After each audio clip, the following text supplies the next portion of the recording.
रात्रीची पूर्णतः शांतता होती, पण कपिलच्या मनात खळबळ उडाली होती. आईने त्याला एक प्रश्न विचारला होता, ज्याने त्याच्या हृदयाला स्पर्श केला होता. जेव्हा कपिल कामावरून परतला तेव्हा त्याच्या आईने मायाताईंनी प्रेमाने त्याच्या डोक्यावर हात फिरवत म्हटले, बाळा, आता मला वाटते की तू तुझं घर बसवावं. जर तुझ्या मनात कोणतीही मुलगी असेल तर मला सांग, मी तिच्याशी तुझं लग्न लावून देईन. कपिल हसला आणि आईकडे पाहतच राहिला. त्याच्या डोळ्यांमध्ये वर्षानुवर्षांचे प्रेम आणि सन्मान दिसत होता. त्याने हळुवारपणे आईचा हात धरला आणि म्हटला, आई, माझ्या आयुष्यात जर कोणी सर्वात खास असेल तर ती फक्त तू आहेस. तू माझं पालनपोषण करून मला इतकं मोठं केलंस. मला प्रत्येक दुःखापासून वाचवलंस. माझ्यासाठी दिवस रात्र मेहनत केलीस. आता जेव्हा मी सक्षम झालो आहे तेव्हा माझं पहिलं कर्तव्य तुझ्या स्वप्नांची पूर्तता करणं आहे. आपल्या मुलाचे बोलणे ऐकून मायाताईंचे डोळे अश्रूंनी भरून आले. त्यांनी कधीच विचार केला नव्हता की त्यांचा मुलगा इतका समजूतदार असेल. त्या म्हणाल्या, बाळा, मी तुला माझ्या आयुष्याचा सर्वात मोठा आधार समजते, पण एक आई म्हणून मला तुझा आनंदही पाहायचा आहे. मला वाटते की तुझंही एक सुंदर आणि आनंदी आयुष्य असावं. आईचे बोलणे ऐकून कपिल हसला आणि म्हणाला, आई, जर तू माझ्यासाठी मुलगी निवडशील तर मला खात्री आहे की ती सुद्धा तुझ्यासारखीच समजूतदार आणि प्रेमळ असेल. मायाताईंनी त्याला आपल्या कुशीत घेतले. या क्षणी एका मुलाचं आईविषयीचं निस्वार्थ प्रेम आणि एका आईचं मुलाच्या भविष्याविषयीची काळजी दोन्ही स्पष्ट दिसत होती. काही दिवसानंतर मायाताईंनी एक गोड आणि सुसंस्कृत मुलगी अंजली कपिलसाठी निवडली. जेव्हा कपिल आणि अंजलीचं लग्न झालं तेव्हा सर्वात जास्त आनंद मायाताईंनाच झाला. आता त्यांना खात्री होती की त्यांचा मुलगा आणि सून नेहमी आनंदात राहतील. पण त्यांचं आयुष्य आनंदाने भरलेलं असेल का? लग्नानंतर घरात आनंदाचे वातावरण होते. प्रत्येकजण कपिल आणि अंजलीला नवीन आयुष्याच्या शुभेच्छा देत होता. मायाताईंनी आपल्या सुनेला खूप प्रेम दिलं आणि तिला आपल्या घराचा भाग बनवण्याचा प्रयत्न केला. एक दिवशी संध्याकाळी मायाताईंनी कपिल आणि अंजलीला जवळ बोलवलं आणि त्यांना म्हणाल्या, बाळांनो, आता तुम्ही दोघे नवीन आयुष्याची सुरुवात करत आहात. मला वाटते की तुम्ही दोघं थोडा वेळ एकांतात घालवावा, म्हणून मी तुमच्यासाठी हनीमूनची योजना आखली आहे. अंजली आणि कपिलने एकमेकांकडे पाहिलं आणि मायाताईंकडे पाहून हसले. कपिल म्हणाला, आई, याची काय गरज होती? मायाताई हसत म्हणाल्या, बाळांनो, हा क्षण पुन्हा येणार नाही. आता तुम्ही दोघे एकत्र फिरा, एकमेकांना अधिक चांगल्या प्रकारे समजून घ्या. मग पुढे जाऊन तुमचं नातं आणखी मजबूत होईल. मला वाटते की तुम्ही दोघे नेहमी आनंदात राहावं. मायाताईंनी त्यांच्यासाठी केरळच्या सुंदर वातावरणात एक भव्य ट्रिप बुक केली होती. दुसऱ्या दिवशी जेव्हा कपिल आणि अंजली फ्लाईटमध्ये बसले तेव्हा दोघांच्या मनात उत्साह होता. केरळला पोहोचताच तेथील हिरवळ, बॅकवॉटर आणि सुंदर हवामानाने त्यांना मंत्रमुग्ध केलं. पहिल्या दिवशी त्यांनी हाऊसबोटमध्ये वेळ घालवला, जिथे तलावाच्या लाटांवर तरंगणारं त्यांचं छोटंसं घर होतं. कपिल आणि अंजली तासनतास बसून बोलत होते. आपल्या लहानपणाच्या गोष्टी सांगितल्या आणि एकमेकांच्या आवडीनिवडी समजून घेण्यास सुरुवात केली. दुसऱ्या दिवशी ते मुन्नारच्या डोंगरांमध्ये फिरायला गेले. दिवसभर फिरल्यानंतर दोघेही थकले होते. कपिलने विचार केला की आता दोघांनीही हॉटेलमध्ये जाऊन विश्रांती घ्यावी. हॉटेलमध्ये पोहोचताच कपिल पलंगावर पडला. तेवढ्यातच थोड्याच वेळात अंजली अचानक म्हणाली, कपिल, तुम्हाला वाईट वाटणार नसेल तर मी थोड्या वेळासाठी बाहेर फिरायला जाऊ? हॉटेलमध्ये माझा श्वास कोंडत आहे. अंजलीचे बोलणे ऐकून कपिल आश्चर्यचकित होऊन तिच्याकडे पाहू लागला आणि म्हणाला, एकटीला का जायचे आहे? मीही सोबत येतो. कपिलचे बोलणे ऐकून अंजली हलकेच हसली आणि म्हणाली, हो, पण मला थोड्या वेळासाठी एकटीला फिरायचे आहे. तुम्ही विश्रांती घ्या. मी जास्त वेळ घालवणार नाही. लवकरच परत येईन. कपिलला तिचे बोलणे विचित्र वाटले, पण तो काहीच बोलला नाही आणि तिला होकार दिला. अंजली लगेच पर्स उचलून हॉटेलमधून बाहेर पडली. जणू कुणाला भेटायची तिला घाईच होती. कपिलला ही गोष्ट खटकत होती, म्हणून थोड्या वेळाने त्यानेही बाहेर जाण्याचा निर्णय घेतला. अंजली हॉटेलमधून बाहेर पडताच तिने इकडे तिकडे पाहिले आणि लगेच एक टॅक्सी थांबवली. टॅक्सीमध्ये बसताच तिने घाबरलेल्या आवाजात फोन केला, मी येते आहे. दुसऱ्या बाजूने आवाज आला, कपिलला शंका आली नाही ना? नाही, त्यांना माझ्यावर काहीच शंका आली नाही, अंजलीने उत्तर दिले. टॅक्सी वेगाने पुढे सरकली, पण अंजलीला माहीत नव्हते की हॉटेलच्या लॉबीमध्ये उभा असलेला कपिल तिला जाताना पाहत होता. प्रथम त्याला वाटले की कदाचित अंजली काही महत्त्वाच्या कामासाठी जात असेल, पण जसं त्याने अंजलीला फोनवर कुणाशी तरी घाबरून बोलताना पाहिले, त्याचे मन अस्वस्थ झाले. त्याच्या मनात विचार आला, ही अचानक कुठे जात आहे आणि इतकी घाबरलेली का दिसत आहे? कपिलला काहीतरी विचित्र वाटले. वेळ न घालवता त्यानेही एक टॅक्सी केली आणि अंजलीचा पाठलाग करू लागला. काही मिनिटातच अंजलीची टॅक्सी एका मोठ्या हॉटेलसमोर जाऊन थांबली. तिने झटपट पैसे दिले आणि हॉटेलमध्ये निघून गेली. ती सरळ रिसेप्शनकडे गेली आणि हळू आवाजात काहीतरी विचारले. रिसेप्शनिस्टने कम्प्युटरमध्ये काहीतरी पाहिले आणि उत्तर दिले, रूम नंबर 450. अंजलीने एक मोठा श्वास घेतला आणि लिफ्टकडे गेली. इकडे कपिलसुद्धा हॉटेलमध्ये आला होता. त्याने पाहिलं की अंजली लिफ्टमध्ये चढली आहे. आता त्याच्या मनात प्रश्नांचे वादळ उठले होते. शेवटी अंजली इथे कोणाला भेटायला आली आहे? ती माझ्यापासून काय लपवत आहे? कपिलचे हृदय वेगाने धडधडत होते. आता त्याच्यापुढे फक्त एकच मार्ग होता, चोरून अंजलीचा पाठलाग करून सत्य जाणून घेणे. प्रवेश करताच कपिलने रिसेप्शनवर जाऊन प्रश्न केला, रूम नंबर 450 मध्ये कोण थांबले आहे?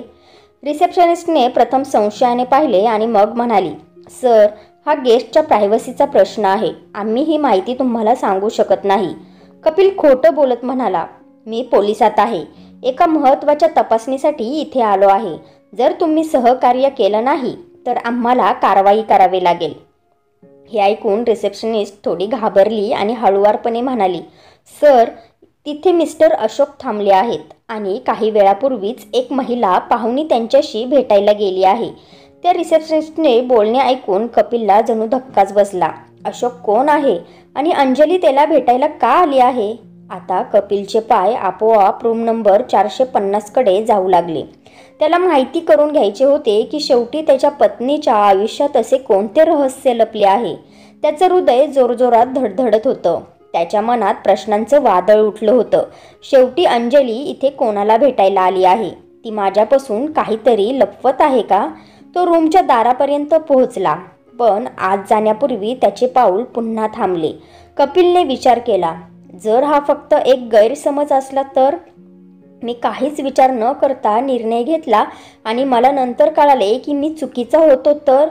सध्या तरी मला घाई करून चालणार नाही. जर अंजली माझ्यापासून काहीतरी लपवत असेल तर मला संयमाने वागावे लागेल. या विचारांमध्ये तो तिथून परत माघारी फिरला आणि पुन्हा त्याने हनीमूनसाठी घेतलेल्या हॉटेलच्या रूममध्ये गेला आणि असं बेडवर पडला की जणू गाढ झोपेत आहे. त्याला पाहायचे होते की अंजली परत येऊन काय म्हणते आणि यासाठी तो अंजलीची वाट पाहू लागला. सुमारे 2 तासानंतर दाराचा हलका आवाज आला. अंजली परत आली होती. कपिलने डोळे मिटून घेतले, पण त्याचा श्वास वाढला होता. अंजली खोलीत आली, बॅग ठेवली. तिने विचार केला की कपिल गाढ झोपेत आहे. ती थोडा वेळ उभी राहिली, नंतर एक दीर्घ श्वास घेतला आणि चुपचाप त्याच्या शेजारी बेडवर येऊन पडली. पण कपिलच्या डोळ्यात आता झोप नव्हती. तो फक्त हाच विचार करत होता की शेवटी खोली क्रमांक 450 मध्ये राहणारा अशोक कोण आहे. सकाळ झाल्यावर कपिल कोणताही संशय न दाखवता सामान्य पद्धतीने अंजलीशी बोलला, पण त्याचं मन अस्वस्थ होतं. जशी अंजली बाथरूममध्ये गेली, कपिलने हळूच अंजलीचा फोन उचलला, पण त्याला समजलं की फोनला पासवर्ड लावलेला आहे. त्याने पुन्हा फोन तिथेच ठेवला. कपिलच्या मनात प्रश्नांचं वादळ होतं. अंजली खरोखर तितकीच निष्पाप निरागस होती का जितकी ती दाखवत होती? आणि मग त्याने त्या हॉटेलमध्ये जे पाहिलं ते सगळं खोटं होतं का? अंजली आनंदित दिसत होती, जणू काही झालंच नाही. पण कपिलचं मन अजूनही गुंतागुंतीत होतं. त्याने स्वतःला समजावलं, कदाचित मी जास्त विचार करतोय, पण जर काही तिच्याकडून चूक झाली असती तर ती इतकी सामान्य कशी असू शकते? दोघांनीही नाश्ता केला आणि नंतर हॉटेलमधून चेकआउट केलं. विमान पकडण्यासाठी ते एअरपोर्टकडे निघाले. प्रवासादरम्यान अंजली सतत कपिलशी हसत हसत बोलत होती, पण कपिलचं लक्ष कुठेतरी होतं. कपिल आणि अंजली जेव्हा घरी पोहोचले तेव्हा दारात मायाताई आधीच त्यांची वाट पाहत होत्या. जसं त्यांनी दोघांना पाहिलं त्यांच्या चेहऱ्यावर आनंदाची चमक आली आणि त्यांनी अंजलीला मिठी मारली आणि म्हणाल्या, बाळांनो, आलात तुम्ही, तुमची खूप आठवण येत होती. अंजलीने सुद्धा प्रेमाने मायाताईंना मिठी मारली आणि म्हणाली, आई, मलाही तुमची खूप आठवण येत होती. बघा, मी तुमच्यासाठी एक खास गिफ्ट आणलं आहे. अंजली आत गेली आणि बॅगमधून एक सुंदर शॉल काढून मायाताईंना दिली. मायाताई हसल्या आणि म्हणाल्या, अरे बाळा, तुमचं सुखरूप येणंच माझ्यासाठी सर्वात मोठं गिफ्ट आहे. कपिल त्याच्या आईकडे पाहून हसत होता, पण त्याचं मन अजूनही अस्वस्थ होतं. मायाताईंच्या लक्षात आलं की कपिल थोडासा अस्वस्थ आहे, शांत आहे. त्या कपिलला म्हणाल्या, काय झालं बेटा, प्रवास ठीक झाला ना? मायाताईंनी चिंतित होऊन विचारलं. त्यामुळे कपिलने लगेच स्वतःला सांभाळून उत्तर दिलं, हो आई, प्रवास चांगला होता, फक्त थोडं थकलो आहे. मायाताईंनी प्रेमानं त्याचं डोकं थोपटलं आणि म्हणाल्या, ठीक आहे, जा आराम कर, मी चहा करते. अंजली आणि मायाताई स्वयंपाकघराकडे गेल्या, पण कपिल तिथंच उभा राहून विचार करत होता. जे त्यानं पाहिलं तो फक्त त्याचा भ्रम होता का, किंवा या नात्यात खरोखरच काहीतरी वेगळं सत्य दडलं होतं? कपिलच्या मनात प्रश्नांचं वादळ सुरू होतं, पण तो स्वतःला रोखत होता. त्याची इच्छा नव्हती की त्याचा कोणताही प्रश्न त्याच्या विवाहित जीवनाला धोक्यात आणेल. जर अंजली नाराज होऊन माहेरी गेली तर ना फक्त त्यांच्या नात्यात दरी पडेल, तर मायाताई सुद्धा हे सहन करू शकणार नाहीत. कदाचित मी माझ्या स्वतःच्या पत्नीच्या प्रेमावर आणि विश्वासावर आघात करू नये, असं विचार करून कपिलने स्वतःला शांत ठेवलं. पण त्याचा आतला संशय हळूहळू वाढत होता. त्याला माहिती होतं की जर सत्याकडे दुर्लक्ष केलं तर ते एक दिवस मोठ्या वादळाच्या रूपात परत येईल. एक दिवस जेव्हा कपिल त्याच्या ऑफिसमध्ये होता तेव्हा त्याचा मित्र अनमोल त्याला म्हणाला, यार, तू काही दिवसांपासून खूप गंभीर आणि शांत दिसतो आहेस, सगळं ठीक आहे ना? कपिल काही बोलू शकला नाही, पण अनमोलने त्याच्या डोळ्यांमध्ये लपलेली अस्वस्थता वाचली. म्हणून अनमोल गंभीर स्वरात म्हणाला, जर काही अडचण असेल तर मला सांगू शकतोस, कदाचित मी तुझी मदत करू शकेन. कपिलने थोडं संकोच केल्यानंतर सगळं काही अनमोलला सांगितलं. हॉटेल रूम 450 आणि अशोक. अनमोलने हे ऐकल्यानंतर काही क्षण विचार केला आणि मग त्याला म्हणाला, बघ कपिल, संशय ही खूप धोकादायक गोष्ट आहे, पण जर काही अडचण तुला आतल्या आत खात असेल तर तिचं निराकरण करणं आवश्यक आहे. कपिलने त्याच्या बोलण्याला गांभीर्याने घेतलं आणि ठरवलं की आता तो या सत्यापर्यंत पोहोचेलच. पण प्रश्न हा होता, कसा? घरातलं वातावरण पूर्वीसारखं आनंदित होतं. मायाताई आणि अंजलीच्या परस्पर संवादात तेच प्रेम आणि आपुलकी दिसत होती जी पहिल्या दिवसांपासून होती. मायाताईंना आपल्या सुनेवर खूप अभिमान होता आणि अंजलीही त्यांची पूर्ण काळजी घेत होती. एक दिवस संध्याकाळच्या वेळी मायाताई आणि अंजली स्वयंपाकघरात एकत्र बसून चहा पित होत्या. मायाताई हसत म्हणाल्या, बाळा, तुझ्या हातचा आल्याचा चहा प्यायल्यावर सगळं थकवा दूर होतो. तुला चहा बनवण्याची मास्टर डिग्री मिळायला हवी. आपल्या सासूबाईंचे बोलणे ऐकून अंजली खुदकन हसली आणि म्हणाली, आई, बस तुम्ही माझी अशी स्तुती करत राहा, मी तुमच्यासाठी दिवसातून 10 वेळा चहा बनवेन. मायाताईंनी प्रेमानं तिची पाठ थोपटली आणि म्हणाल्या, जर सासरी सुनेला मुलीसारखं मानलं तर तीही संपूर्ण घराला आपलं घर बनवते. तू पहिल्या दिवसापासूनच या घराची शोभा बनली आहेस. सासूबाईंचे बोलणे ऐकून अंजलीच्या डोळ्यात पाणी आलं. ती म्हणाली, आई, जर प्रत्येक सासू तुमच्यासारखी असेल तर कोणतीही मुलगी लग्नानंतर आपल्या माहेराला मिस करणार नाही. दोघी हसत होत्या आणि एकमेकांच्या गोष्टींचा आनंद घेत होत्या. तेवढ्यात कपिलही तिथे आला. त्यानं पाहिलं की दोघी जोरजोरात हसत आहेत. तो हसत म्हणाला, अरे अरे, काय चाललंय, मलाही सांगा ना, इतकं हसू कशावर येतंय? माझी चुगली तर चालली नाही ना? तेव्हा अंजली डोळे फिरवत म्हणाली, अहो नाही, तुमचं नाही, आम्ही फक्त मायलेकीच्या गोष्टी करत होतो. कपिलने हसताना अंजलीला पाहिलं. तिचं हसणं आणि बोलणं पूर्णपणे सामान्य वाटत होतं. तिला पाहून अजिबात वाटत नव्हतं की ती काहीतरी लपवत आहे. पण कपिलला माहिती होतं की शंका दूर करणं सोपं नसतं. हनीमूनवरून परत येऊन 2 महिने झाले होते. सगळं काही सामान्य चालू होतं. घरात तेच जुने आनंदाचे वातावरण होते. हसणं खेळणं चालू होतं आणि कपिलही पूर्वीसारखं आपलं आयुष्य जगत होता. पण एक दिवस अचानक मायाताईंच्या फोनची रिंग वाजली. फोन उचलताच मायाताईंचा चेहरा अचानकच गंभीर झाला. त्यांच्या डोळ्यांमध्ये हलकीशी भीती होती. अंजली जी स्वयंपाकघरात होती ती लगेच मायाताईंकडे आली आणि म्हणाली, काय झालं आई? तुम्हाला इतकं अस्वस्थ का वाटतंय? मायाताईंनी खोल श्वास घेतला आणि अंजलीचा हात धरून म्हणाल्या, बाळा, आता आणखी उशीर करू शकत नाही. आता वेळ आली आहे की आपण कपिलला सत्य सांगू. अंजलीचा चेहरा अचानकच उतरला. तिच्या डोळ्यांमध्ये हलकीशी भीती दिसत होती. जणू काही तिला आधीच माहिती होतं की मायाताई काय सांगणार आहेत. शेवटी अशी कोणती गोष्ट होती जी कपिलपासून लपवली जात होती? कपिल त्याच्या ऑफिसमध्ये काम करत होता की अचानक त्याच्या फोनची रिंग वाजली. त्याने स्क्रीन पाहिली. मायाताईंचा फोन होता. हो आई, बोल ना. कपिलने फोन उचलताच म्हटलं, बाळा, तू लगेच घरी ये आणि हो, 3 फ्लाईटची तिकीटं बुक करून घे. मायाताईंच्या आवाजात भीती होती. कपिल आईचे बोलणे ऐकून चकित झाला आणि म्हणाला, पण आई, कुठली तिकीटं? आणि तू इतकी घाबरली का आहेस? मायाताई भीत भीत म्हणाल्या, केरळसाठी. केरळ ऐकून कपिल पुन्हा चकित झाला आणि म्हणाला, पण आई, अचानक असं काय झालं आहे? मायाताईंनी खोल श्वास घेतला आणि म्हणाल्या, कसलाच प्रश्न विचारू नकोस बाळा. फक्त तू लवकर घरी ये आणि तिकीटं बुक करून ये. त्याने काही न विचारता तिकीटं बुक करण्यासाठी फोन उचलला आणि विचार करू लागला, शेवटी आईला इतक्या घाईने केरळला जायचं का आहे? कपिलच्या मनात गोंधळ उडाला होता. कदाचित आईला ते सगळं कळालं असेल ज्याचा तो शोध इतक्या दिवसांपासून घेत होता. घरी पोहोचताच त्याने दार उघडलं आणि सरळ त्याच्या आईकडे पाहिलं. मायाताईंच्या डोळ्यांमध्ये एक विचित्र अस्वस्थता होती, पण त्या काही बोलल्या नाही. मग त्याची नजर अंजलीवर पडली. ती पूर्णपणे शांत होती, जणू काही झालंच नाही. आई, नक्की काय झालं आहे? कपिलने हळुवारपणे विचारलं. मायाताईंनी काही उत्तर दिलं नाही, पण अंजली पुढे आली आणि म्हणाली, तुम्ही फ्रेश होऊन या. मी आईंचं आणि आपलं दोघांचं सामान पॅक करते. कपिल आश्चर्यचकित झाला. त्याला उत्तर हवं होतं, पण अंजलीने काही न बोलता फक्त पॅकिंगमध्ये लक्ष केंद्रित केलं. मायाताई सुद्धा शांत होत्या. आता कपिल आणखी अस्वस्थ होऊ लागला. हा फक्त एक योगायोग होता का किंवा खरोखर काही मोठं सत्य लपवलं जात होतं? कपिलचं हृदय जोरजोरात धडकू लागलं. मायाताई त्याला त्याच हॉटेलमध्ये घेऊन आल्या होत्या जिथे अंजली हनीमून दरम्यान लपून गेली होती.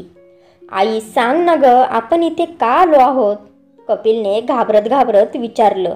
मायाताईंनी त्याच्याकडे पाहिलं, पण त्या काहीच बोलल्या नाही. त्या सरळ रिसेप्शनिस्टकडे गेल्या आणि म्हणाल्या, आम्हाला अशोकजींना भेटायचं आहे. जसं रिसेप्शनिस्टने अशोकजींचं नाव ऐकलं, तिने लगेच मान हलवली आणि म्हणाली, अच्छा, तुम्ही मायाजी आहात का? आम्ही तुमचीच वाट पाहत होतो. तुम्ही रूम नंबर 450 मध्ये जा. कपिलला त्याच्या डोळ्यांवर विश्वास बसत नव्हता. आता तो अंजलीकडे पाहू लागला, पण अंजलीच्या चेहऱ्यावर एक विचित्र गंभीरता होती. ती शांत होती. शेवटी कपिल पुन्हा म्हणाला, आई, कृपा करून आता तरी सांग, शेवटी हे सगळं काय आहे? मायाताईंनी त्याच्याकडे पाहिलं, एक खोल श्वास घेतला आणि म्हणाल्या, फक्त काही मिनिटातच तुला सगळं सत्य कळेल बाळा. आता मात्र कपिलचा मेंदू वेगाने फिरू लागला. हा तोच अशोक होता का ज्याला भेटायला अंजली आली होती? तो त्याच्या आई आणि अंजली बरोबर हळूहळू रूम नंबर 450 कडे जाऊ लागला, जिथे एक सत्य त्याची वाट पाहत होतं. एक असं सत्य ज्याची त्याने कधीच कल्पनाही केली नव्हती. मायाताईंनी थरथरत्या हातांनी दारावर ठोठवलं. काही सेकंदानंतर दार हळूहळू उघडलं आणि समोर एक कमकुवत, आजारी आणि वृद्ध व्यक्ती पलंगावर पडलेला दिसला. त्यांचा चेहरा ओळखता येत नव्हता, पण त्यांच्या डोळ्यांमध्ये खोल दुःख आणि वेदना होती. मायाताईंनी कापत्या आवाजात म्हटलं, कपिल, हे अशोकराव आणि ते दुसरे तिसरे कोणी नाहीत तर तुझे वडील आहेत. आपल्या आईचे बोलणे ऐकून कपिलला जणू एक जोरदार धक्काच बसला. त्याचे डोळे विस्फारले. त्याचा घसा कोरडा पडला. मग धीर करून त्याने हळूहळू खोलीत पाऊल टाकलं आणि त्याच्या वडिलांकडे पाहिलं. कपिलचे डोळे त्याच्या वडिलांना पाहून आश्चर्यचकित झाले. तो अजूनही विश्वास ठेवू शकत नव्हता की ज्याला तो मृत समजत होता तो त्याच्या समोर होता, जिवंत होता. त्याने आईकडे वळून रागाने आणि वेदनेने पाहिले आणि भरलेल्या आवाजात म्हणाला, पण आई, तू मला असं म्हणाली होतीस की बाबांचा मृत्यू रोड अपघातात झाला होता. तू माझ्याशी इतकं मोठं खोटं का बोललीस? मायाताईंच्या डोळ्यातून अश्रू वाहू लागले. त्या मान खाली घालून उभ्या राहिल्या होत्या. जणू कपिलच्या प्रश्नाला उत्तर देण्यासाठी त्यांच्याकडे काहीही शब्द नव्हते. काही क्षणांच्या शांततेनंतर मायाताईंनी जड आवाजात म्हटलं, माझा नाईलाज होता बेटा. मी तुला सत्य सांगू शकले नसते. कपिलच्या डोळ्यात अविश्वास आणि राग होता. तो म्हणाला, असं काय सत्य आहे आई जे तू सांगू शकली नाहीस? मायाताई काय बोलणार त्या अगोदरच त्या क्षणी अचानक पलंगावर पडलेले अशोकराव कापत्या आवाजात म्हटले, कारण सत्य इतकं दुःखदायक होतं बेटा की तू जर ते जाणून घेतलं असतंस तर तुझं आयुष्य पूर्णपणे बिघडलं असतं. आपल्या बाबांचे बोलणे ऐकून कपिलने आश्चर्याने विचारलं, शेवटी असं काय झालं होतं बाबा? खोलीत एक गंभीर शांतता पसरली. आता एक असं सत्य समोर येणार होतं ज्याची कपिलने कधीही कल्पनाही केली नव्हती. नंतर अशोकरावांनी एक लांब श्वास घेतला आणि थरथरत्या आवाजात म्हणाले, बेटा, मी मेलो नव्हतो. मी गेल्या 14 वर्षांपासून तुरुंगात होतो. बाबांचे बोलणे ऐकून कपिलला जणू धक्काच बसला. काय? पण का बाबा? अशोकरावांच्या डोळ्यात वेदना उतरली. त्यांनी पुढे सांगायला सुरुवात केली, त्या रात्री मी घरी परतत होतो तेव्हा मी पाहिलं की काही गुंड एका मुलीचा पाठलाग करत आहेत. ती मदतीसाठी ओरडत होती. मी तिला वाचवण्यासाठी मध्ये पडलो. भांडण वाढलं आणि धक्कामुक्कीत त्यातल्या एका गुंडाचा मृत्यू झाला. अशोकरावांचे बोलणे ऐकून कपिल अवाक राहिला. तो त्याच्या बाबांना म्हणाला, पण बाबा, हे तर स्वतःचं रक्षण होतं. अशोकरावांच्या डोळ्यात पाणी आलं. म्हणाले, बेटा, ज्याचा मृत्यू झाला तो एक मोठ्या घराण्यातला होता. खटला कोर्टात गेला, पण सत्य दडपून टाकले गेले. साक्षीदार खरेदी केले गेले, पुरावे मिटवले गेले आणि मला आजन्म तुरुंगवासाची शिक्षा ठोठावली गेली. बाबांचे बोलणे ऐकून कपिलच्या डोळ्यातून अश्रू वाहू लागले. त्याने आईकडे पाहिलं, जी आता तोंडाला पदर लावून रडत होती. कपिल आईला म्हणाला, पण आई, तू मला हे सगळं का सांगितलं नाहीस? इतक्या वर्षांपासून तू हे सगळं एकटी का सहन केलंस? कपिलने वेदनेने भरलेल्या आवाजात विचारलं तेव्हा मायाताई कापत्या आवाजात म्हणाल्या, कारण आम्हाला हे नको होतं की लोक तुझ्यावर बोट ठेवू लागतील. आम्हाला नको होतं की कोणी तुला खुनीचा मुलगा म्हणू लागावं. तुझं शिक्षण, तुझं भविष्य सगळं धोक्यात येऊन बसलं असतं बेटा. म्हणून मी तुझ्याशी खोटं बोलले की तुझ्या बाबांचा अपघातात मृत्यू झाला आहे. कपिलचं जीवनच जणू क्षणात बदललं होतं. त्याला विश्वासच बसत नव्हता की त्याचे बाबा इतक्या वर्षांपासून तुरुंगात होते आणि त्याला काहीही माहिती नव्हतं. थोडा विचार करून कपिल म्हणाला, मग मला आता अचानक हे सगळं का सांगितलं जात आहे? कपिलचा प्रश्न ऐकून अशोकरावांनी एक दीर्घ श्वास घेतला आणि म्हणाले, कारण आता माझ्याकडे जास्त दिवस नाही आहेत बेटा, आणि मरण्यापूर्वी माझी इच्छा होती की मी एकदा माझ्या मुलाला भेटून जावं. पुन्हा शांतता पसरली. कपिलने आतापर्यंत जे काही ऐकलं होतं ते त्याच्यासाठी एक धक्क्यासारखं होतं. त्याच्या डोळ्यात वेदना, गोंधळ आणि पश्चाताप स्पष्टपणे दिसत होता. त्याने एक दीर्घ श्वास घेतला आणि आईकडे पाहिलं आणि म्हणाला, मग आई, हनीमूनसाठी आम्हाला इथं पाठवणं हा तुमचा प्लॅन होता का, जेणेकरून अंजली बाबांना भेटू शकेल? माया त्यांच्या डोळ्यात अश्रू होते, पण त्यांनी मान हलवून होकार दिला आणि म्हणाल्या, हो बेटा, हेच सत्य आहे. अंजलीला आधीच सगळं कळालं होतं. हे ऐकून कपिल चकित झाला. त्याने लगेच अंजलीकडे पाहिलं, जी मान खाली घालून उभी होती. कपिल तिला म्हणाला, अंजली, तुला आधीच सगळं माहिती होतं आणि तू मला काहीही सांगितलं नाहीस? त्याच्या आवाजात दुःख आणि थोडासा राग होता. अंजलीने हळुवारपणे मान वर केली आणि कपिलच्या डोळ्यात पाहिलं आणि म्हणाली, कपिल, मी तुमच्यापासून काहीही लपवलं नव्हतं. मी फक्त योग्य वेळेची वाट पाहत होते. आईंनी माझ्याकडून वचन घेतलं होतं की जोपर्यंत आपण इथे येत नाही तोपर्यंत मी तुम्हाला काहीही सांगणार नाही. अंजलीचे बोलणे ऐकून कपिल एका क्षणासाठी शांत झाला. त्याला आठवलं की कसा तो अंजलीवर संशय घेत होता. विचार करत होता की ती कुणाला तरी भेटायला हॉटेलमध्ये गेली होती, पण प्रत्यक्षात ती आपल्या सासऱ्याला भेटायला गेली होती, जे आजारी होते. तो अंजलीला म्हणाला, आणि मी मी निरर्थक तुझ्यावर संशय करत होतो. मला माफ कर अंजली, कपिलने पश्चातापाने म्हटलं. कपिलचे बोलणे ऐकून अंजली पुढे आली आणि त्याचा हात धरला आणि म्हणाली, तुमचा संशय चुकीचा नव्हता, कारण तुम्हाला खरं काय आहे ते सांगितलंच नव्हतं. पण आता सर्व काही स्पष्ट झाल्यानंतर आपल्याला पुढचा विचार करायला हवा. कपिलने आईकडे पाहिलं, नंतर वडील अशोकरावांकडे पाहिलं. आता त्याला कळून चुकलं होतं की त्याच्या आयुष्यात हे सर्व अचानक घडलं नव्हतं, तर त्याची आई आणि पत्नी यांनी मिळून त्याला एका सत्यासमोर आणलं होतं, जे त्याने खूप पूर्वी जाणून घ्यायला हवं होतं.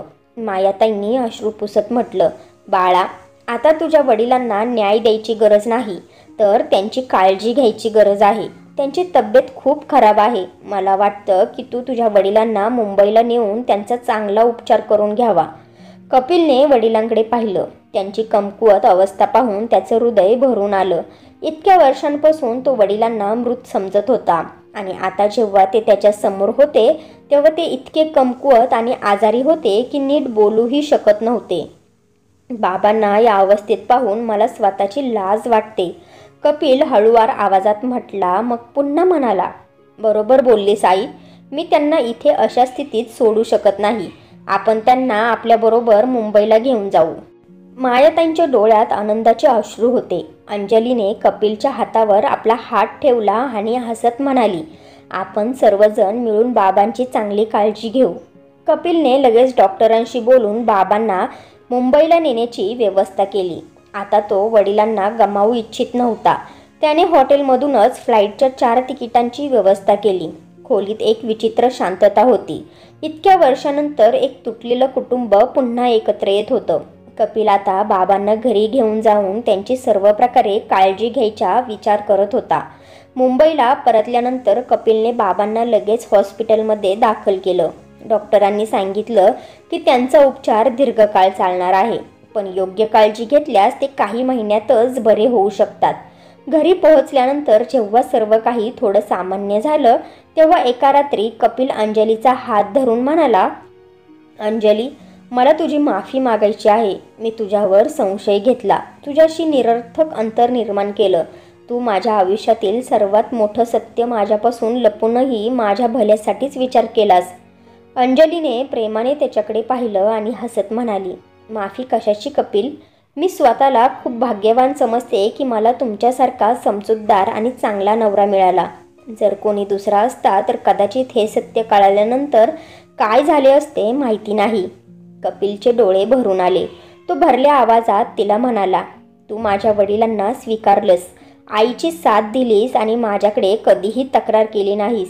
मी खरोखर खूप भाग्यवान आहे की तू माझ्या आयुष्यात आहेस. अंजलीने त्याचे हात आपल्या हातात घेताना म्हटलं, आता आपण सर्वजण एकत्र आहोत, हीच सर्वात मोठी गोष्ट आहे. भूतकाळात काय झालं याने काही फरक पडत नाही. आता आपल्याला फक्त आज आणि उद्याची काळजी घ्यायची आहे.